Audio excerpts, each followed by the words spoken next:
我哋青年人咧要敢於選擇，敢於冒險，呢個係最重要嘅一個經驗啊。OK， 到咗2024年，我做咗人生當中最重要嘅一個選擇，就係創辦自己嘅公司。咁好多人都會問咧，你點解要創業？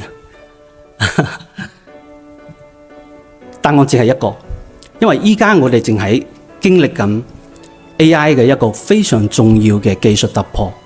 呢個突破嘅影響咧，好似94年、95年互聯網啱啱出現嘅時候，要揾到差異化。譬如話我嘅技術，好似頭先我介紹咁啦，我哋公司嘅方向咧，其實係做多模態嘅 multi-model 嘅一個AI 嘅 model。佢唔係同埋好似 DeepSeek、ChatGPT 用文字咁交流，我仲可以用聲音、用視覺咁樣去交流。所以呢個差異化一定要揾到，譬如話技術嘅差異化，包括應用嘅差異化，呢個係最重要。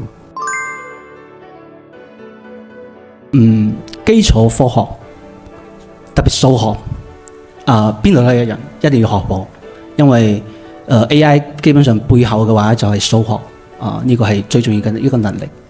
專業科咧，其實係要導師，要揾到呢個老師，呢個老師嘅方向，我要喺呢個方向不斷咁鑽研，我好有熱情。譬如話一開始我點解會選 machine translation？ 因為我覺得我好中意呢個方向。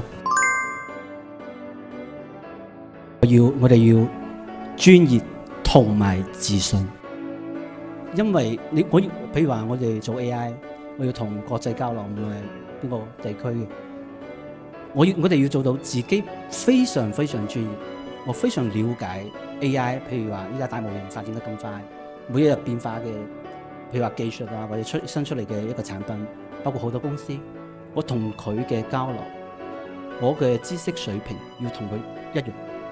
呢個要先做到，跟住自信就係話，因為你好專業，所以你嘅自信心就會體現咗出嚟，你嘅交流就會變得更加好。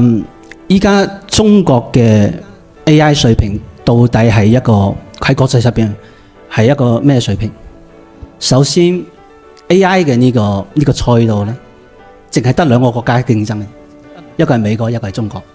點解咧？因為佢有幾個要素，第一個係人才嘅儲備。我冇記錯嘅話，應該係全球從事 AI 嘅科學家50%係中國人，係華人或者華人，係華人。另外一個咧，譬如話數據 data， 至少我身邊好多朋友都係做緊數據公司。佢同應用係息息相關，算法、模型呢啲，依家我哋華人嘅呢啲水平已經好高。